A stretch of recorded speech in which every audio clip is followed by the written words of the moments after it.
I never thought of myself as someone who needed much to be happy. My life wasn't glamorous, far from it, actually. I rented a small one-bedroom apartment above a bakery where the smell of fresh bread became my morning alarm. I worked long hours at a modest job, the kind of work most people overlook, but I took quiet pride in it. My clothes weren't designer, my car was second-hand, and my evenings were often spent with a good book rather than cocktails at some flashy bar. It wasn't a life that drew envy, but it was mine, and it kept me steady. But to my sister, Madison, my life was a punchline. Madison was everything I wasn't. Glamorous, loud, dripping with confidence. She wore diamonds as if they were candy, changed cars the way most people change seasons, and her Instagram looked like a travel magazine. She never missed an opportunity to flaunt her success, whether it was a new handbag, a promotion, or yet another vacation in Bali. Her favorite audience, unfortunately, was always our family. At dinners, she'd lean back in her chair, swirling wine in her glass like she was starring in her own movie.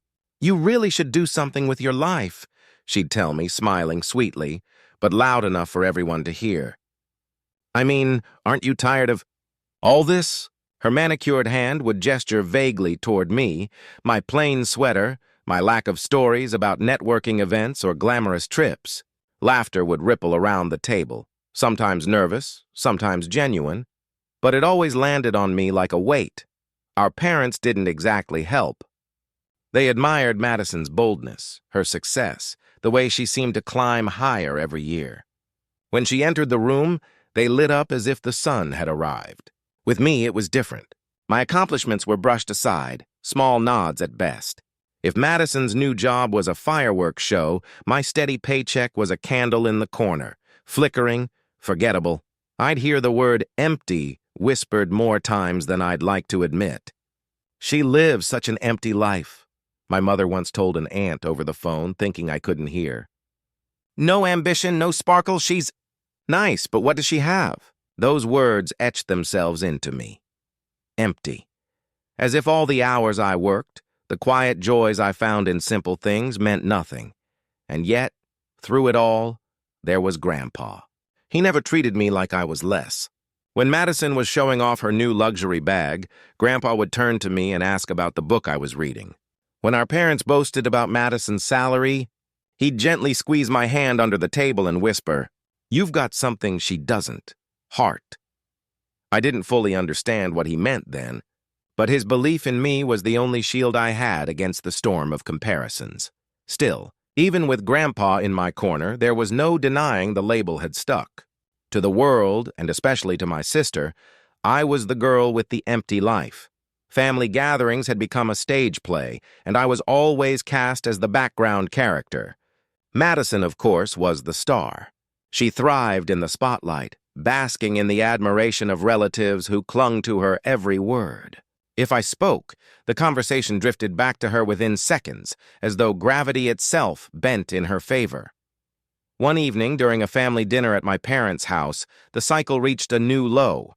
The table was dressed in white linen, crystal glasses sparkling under the chandelier, roasted lamb steaming in the center. Everyone was already laughing at one of Madison's stories about her recent trip to Paris, how she just had to stay at a five-star suite overlooking the Eiffel Tower because anything else would be too depressing. Then, as the laughter died down, her eyes landed on me. That mischievous glint flashed, the one I'd come to dread. "So," she said loudly, "what about you? Still working that, what do you call it again? Desk job?" Her lips curved into a pitying smile, and the table chuckled as if the question itself were entertainment. I forced a small smile. "Yes, still there. It's steady work." "Steady," she repeated, her voice dripping with mockery. "That's one way of saying boring." She leaned forward, as if confiding a great secret to the table. "Honestly, I don't know how you do it. I'd go insane without a challenge. But hey, not everyone is built for ambition." The laughter that followed wasn't cruel, not exactly, but it cut me all the same. My cheeks burned as forks clinked against plates and eyes darted between us. I wanted to sink into my chair, invisible. She wasn't finished. "Oh, and remember last Christmas? I asked what you wanted and you said socks! Socks, everyone!" She looked around as if proving her point. Meanwhile, I'd been eyeing a Cartier bracelet, but I guess that's just me. The room roared with laughter this time. My mother shook her head with a chuckle, my father smirked, and even some of the cousins smiled uncomfortably. I sat frozen, my fork heavy in my hand, words sticking in my throat. But then across the table I caught Grandpa's gaze. He wasn't laughing. His eyes were steady, kind, filled with the quiet fire of someone who saw deeper than surface glitter. He raised his glass slightly, not in a toast, but in solidarity, a small secret gesture meant only for me. In that moment, it was as if he was saying, "Don't let them define you." Still, the sting of Madison's words lingered. After dessert was served and the family moved to the living room, I excused myself, retreating to the kitchen under the pretense of helping with dishes. My chest felt tight, as if every laugh at my expense had carved something out of me. I told myself I didn't care, that her words didn't matter. But as I stared out the window into the night, hearing the hum of conversation and Madison's laughter spilling from the other room, I knew deep down I felt small, invisible. And to them, perhaps I was. It happened slowly at first, subtle signs that Grandpa wasn't the same. He'd forget where he placed his glasses, repeat the same story twice in an afternoon, or tire easily after short walks. I noticed because I paid attention. Madison, on the other hand, only noticed the obvious, his wealth. Every visit became less about Grandpa's well-being and more about what he might leave behind. "I'm sure he'll take care of me," Madison said one evening after dinner, casually sipping wine as if it were already decided. "I mean, who else would he trust with his money?" "Certainly not someone who lives paycheck to paycheck." Her eyes flicked toward me, her smirk sharp as a blade. The cruelty of her words was one thing, but what burned more was how shameless she was about it. She bragged openly to relatives, to friends, even to Grandpa himself when she thought he was too tired to notice. "Don't worry, Grandpa," she cooed once, patting his hand like she was some benevolent angel. "I'll make sure your fortune is put to good use. Maybe a summer house in Italy, something classy." I watched his eyes dim at her words, his hand pulling slightly away. But Madison didn't notice. She never noticed. As the months passed, Grandpa's health declined rapidly. Hospital visits became routine, the sterile smell of antiseptic replacing the warmth of his home. I spent as much time as I could by his side, reading to him when he couldn't keep his eyes open, holding his hand when words failed him. Madison showed up too, but her conversations always circled back to money. Stocks, properties, trusts. She was circling him like a vulture, while I clung to him like a granddaughter terrified of losing her anchor. The day he passed was the day the world went quiet. I sat in that cold hospital room, clutching his still hand, my heart hollowed out. The man who had always believed in me, the one person who saw beyond my so-called empty life, was gone. Tears blurred everything, but I felt the weight of his absence more clearly than anything I had ever known. Madison's reaction couldn't have been more different. She cried, of course, loud, theatrical sobs that echoed through the hallways, but beneath it, I could see her anticipation simmering. To her, Grandpa's death was not just a loss. It was the opening act to her windfall. Over the next few days, she became unbearable. "It'll be sad without him," she said to our parents, her tone dripping with false sorrow. "But at least his legacy won't go to waste. I already have some ideas for investments." She paraded her expectations like a queen awaiting her crown, convinced the world owed her everything. I stayed quiet, too broken to fight her smugness. Yet inside, grief and fury twisted together until they felt indistinguishable. She had reduced Grandpa's life to dollar signs, his love to leverage. I wanted to scream at her, to tell her she was wrong, but I didn't, because soon, very soon, the lawyer would read the will, and Madison's smug little kingdom was about to collapse. The day of the will reading arrived like a storm everyone pretended not to see coming. My parents' living room was transformed into a stage, every relative dressed in somber black, though their eyes gleamed with anticipation. The family lawyer, a thin man with silver glasses and a calm voice, set his briefcase on the coffee table and adjusted his papers with deliberate care. Madison strutted in like she was walking a runway, a designer handbag swinging from her arm. She took her seat front and center, crossing her legs and flashing a triumphant smile at the room. "Well," she sighed dramatically, "this is going to be bittersweet. Grandpa always adored me. I just hope I can live up to his expectations with whatever he's left behind." She didn't say it outright, but the implication was clear. She was expecting millions. And by the way she tilted her chin at me, it was equally clear she expected me to walk away empty-handed, just as I had always been in her eyes. The lawyer cleared his throat.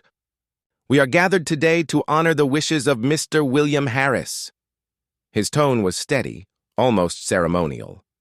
"He left very specific instructions regarding his estate." Everyone leaned in. Madison leaned the farthest, the lawyer continued. "To Madison Harris, my granddaughter, I leave." He paused, eyes flicking to the page. "My collection of antique figurines and $5,000 to maintain them." A stunned silence swept through the room. Madison blinked, her perfect smile frozen in place. "What?" she whispered, as if the words hadn't registered. That can't be right." But the lawyer didn't falter. He turned another page, his voice firm. "To my granddaughter, Emily Harris, my name, I leave the remainder of my estate, including all properties, investments, accounts, and the family home. Additionally, she is to inherit full control of the Harris Trust, as I have every confidence she will honor its purpose." The room gasped. My mother's hand flew to her chest. My father muttered something under his breath, and Madison looked like someone had just pulled the ground out from beneath her. Her face drained of color, her lips parted in disbelief. "That's not possible," she stammered, her voice rising. He wouldn't do that. He loved me. He said. He promised." She turned to my parents for support, but they were too shocked to respond. I sat quietly, my hands folded in my lap. I didn't gloat. I didn't smile. I simply let the silence wrap around me, heavy and undeniable. For once, Madison's words had no power, her confidence no audience. The lawyer closed the folder gently. "Mr. Harris's wishes are final. He made his choice very clear." Madison's eyes darted toward me, blazing with fury. "You," she began, but the words caught in her throat. All I did was meet her gaze, calm and steady, the way Grandpa once looked at me when the world mocked.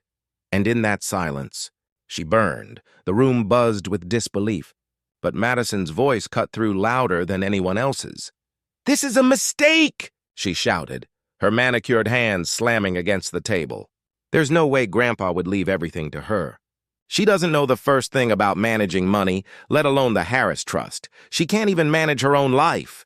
Her words, sharp and venomous, filled the silence like broken glass scattering across the floor. Relatives shifted uncomfortably in their seats. My parents exchanged uncertain glances, their golden child unraveling before their eyes. I stayed still, breathing evenly, the folder of documents resting in front of me like a shield. "It wasn't a mistake," I said finally, my voice steady. Grandpa knew exactly what he was doing. Madison's eyes flared. "Oh, please. He always doted on you because he felt sorry for you. He knew your life was empty. And this inheritance, it's charity. Nothing more." Her words stung, but not in the way they once had. They didn't pierce me anymore. They bounced off hollow and desperate. For the first time, I saw her mockery for what it really was. A defense mechanism, a mask for her insecurity. I leaned forward, my tone calm but unyielding. Grandpa trusted me because I valued him for who he was, not for what he had. He knew I wouldn't waste his legacy on handbags and vacations. He believed in me. I let my words hang in the air, heavy and deliberate. "That's something you'll never understand." Gasps rippled across the room. My aunt nodded slowly. My cousin avoided Madison's furious glare, and even my parents' faces shifted with dawning realization. For once, the tide of the room wasn't on Madison's side. She rose from her chair, trembling with rage. "This isn't fair! I've worked harder than anyone. I deserve it!" But no one echoed her this time. Her voice, once the loudest in every room, now sounded shrill and hollow. She tried to catch someone's eye, anyone's, but people looked away. Her power was slipping, crumbling like sand through her fingers. I didn't gloat. I didn't raise my voice. I simply straightened my back, the weight of Grandpa's faith grounding me. You called my life empty, I said quietly, but today, it's clear who's truly empty. Madison froze, her face pale, her jaw clenched tight. In that moment, I felt a shift, not just in the room, but within myself. The girl who had been overlooked, dismissed, pitied, she was gone. In her place stood someone stronger, someone entrusted with more than wealth, a legacy, a responsibility, a future of independence. The silence stretched until Madison finally grabbed her bag and stormed out, heels clicking furiously against the floor.